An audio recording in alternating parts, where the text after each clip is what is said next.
আসসালামু আলাইকুম। এটা হচ্ছে নেদারল্যান্ডের উতরাকে একটা তুর্কি মসজিদে। এটা হচ্ছে আজকে জুম্মাবার।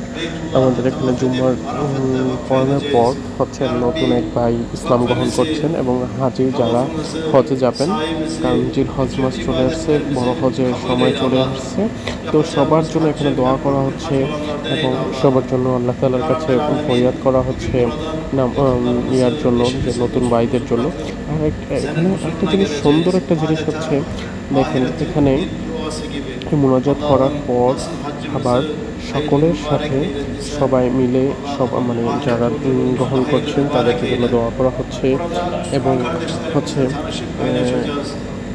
সবাই মিলে এই নতুন যারা ইসলাম গ্রহণ করছেন তাদের সাথে হ্যান্ডশেক করা হবে একটু পরে হ্যান্ডশেক করে এবং সবাই লাইনে দাঁড়ায়, মানে ধৈর্য সহকারে নামাজের পর লাইনে দাঁড়িয়ে সবার সাথে খোলাখুলি করে তাদেরকে জানানো হচ্ছে। কি সুন্দর না? আলহামদুলিল্লাহ, আল্লাহু আকবার।